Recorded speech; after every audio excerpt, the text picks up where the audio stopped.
Creepy pastas उन horror stories को कहा जाता है जो लोगों के द्वारा इंटरनेट पर शेयर की जाती हैं और ये स्टोरीज एक फिक्शन होती हैं जिनके सच होने का कोई सबूत नहीं होता है, इसलिए इन्हें इंटरनेट की अर्बन लेजेंड्स भी कहते हैं। और इन्हीं क्रीपी पास्तास में से एक है खूंखार हत्यारे जेफ की स्टोरी, जिसे जेफ द किलर के नाम से जाना जाता है। और ये स्टोरी इंटरनेट की सबसे फेमस और स्कैरी क्रीपी पास्तास में से एक है, जिसे सन 2008 में एंटरटेनमेंट वेबसाइट न्यू ग्राउंड्स पर यूजर किलर जेफ ने पोस्ट किया था। तो अगर आप भी जेफ द किलर की स्टोरी और इस क्रीपी पास्ता के बारे में जानना चाहते हैं तो बने रहिए इस वीडियो के एंड तक। ये कहानी तब से शुरू होती है जब जेफ केवल 13 साल का था। उसकी फैमिली में कुल 4 लोग यानी जेफ, उसका बड़ा भाई लियो और उसके मॉम डैड रहते थे। जेफ और उसकी फैमिली एक नई जगह पर रहने के लिए आए थे, इसलिए उनकी पड़ोसी बारबेरा उनके घर आती है और जेफ के परिवार को अपने बेटे की बर्थडे पार्टी में इनवाइट करती है। और जेफ की मॉम पार्टी में जाने के लिए हाँ कर देती है, लेकिन जेफ का इस पार्टी में जाने का बिल्कुल भी मन नहीं था। लेकिन वो अपने मॉम को मना करने की हिम्मत नहीं कर पाता, इसलिए वो अपने कमरे में चला जाता है और अपने बेड पर लेट जाता है। लेकिन तभी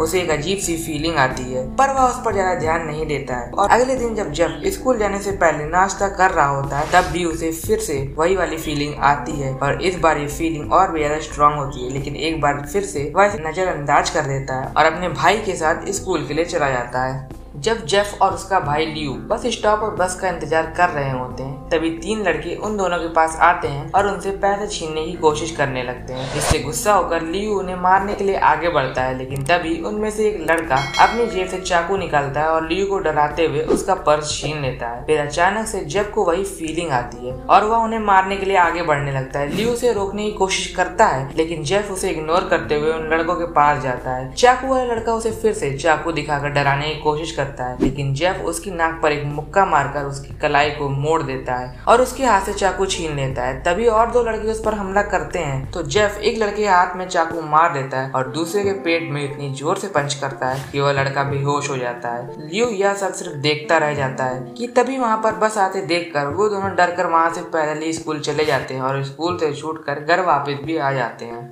लेकिन अगली सुबह जब जेफ उठता है तब वह देखता है कि उसकी मॉम पुलिस वाले से बात कर रही है और उसकी तरफ गुस्से से देखती हैं और कल की घटना के बारे में उससे पूछताछ करती है। अब जेफ भी अपनी गलती मान लेता है, लेकिन उसका बड़ा भाई लियो झूठ बोलकर उसके जुर्म को अपने ऊपर ले लेता है। जेफ की मॉम भी लियो की बात को ही सच मानती है और पुलिस भी लियो को पकड़कर अपने साथ ले जाती है। लियो के जाने के बाद जेफ कुछ दिनों तक उदास रहता है, लेकिन जब उसे अपने नेबर के बेटे की बर्थडे पार्टी में जाना होता है तब वह थोड़ा खुश होता है और अपने मॉम डैड के साथ पार्टी में चला जाता है। पार्टी में पहुंचकर वह सभी बच्चों के साथ बैकयार्ड में खेलने लग जाता है, लेकिन तभी वही 3 लड़के बैकयार्ड में आ जाते हैं और उनमें से एक लड़का जेफ के कंधे में एक चाकू से वार कर देता है। इससे जेफ चिल्लाता है और सब लोग बाहर आ जाते हैं, लेकिन और 2 लड़के सबको गन दिखाकर डराते हैं, जिस वजह से कोई भी कुछ नहीं कर पाता है। वो लड़का जेफ को मार मार कर उसे खून से लथपथ कर देता है। जेफ वहाँ से भागकर किचन में आता है, लेकिन वो लड़का किचन में ही रखी वोडका की बोतल उठाकर जेफ के सिर पर मार देता है और उसे वापस मारने के लिए आगे बढ़ता है। लेकिन जेफ को फिर से वही अजीब सी फीलिंग आती है और वह उस लड़के के हर्ट पर एक पंच मारता है, जिससे उसकी मौत हो जाती है। फिर वह उस लड़के के 2 साथियों से बचने के लिए बाथरूम की ओर भागता है। वो दोनों लड़के भी उसके पीछे जाते हैं और उसे पकड़ने लगते हैं कि तभी स्लेब पर रखी ब्लीच की बोतल उनके ऊपर गिर जाती है। वो दोनों जलन से चिल्लाने लगते हैं कि तभी उनमें से एक लड़का लाइटर निकालकर जेफ के चेहरे में आग लगा देता है, क्योंकि जेफ का शरीर अल्कोहल से भीगा रहता है, इसलिए उसका पूरा शरीर ही जलने लगता है। फिर मामला शांत होने के कुछ देर के बाद जेफ को हॉस्पिटल में ले जाया जाता है और कुछ दिनों के ट्रीटमेंट के बाद उसका चेहरा देखकर सबके होश उड़ जाते हैं, क्योंकि उसका चेहरा कुछ ऐसा दिख रहा होता है। जेफ के भाई लियो को भी पुलिस ने छोड़ दिया होता है, जिससे जेफ काफी खुश होता है। लेकिन जब वह अपना चेहरा शीशे में देखता है तब वह जो कहता है उसी किसी को भी उम्मीद नहीं थी। वह अपना चेहरा देने के बाद कहता है कि यह चेहरा बिल्कुल परफेक्ट है और जोर जोर से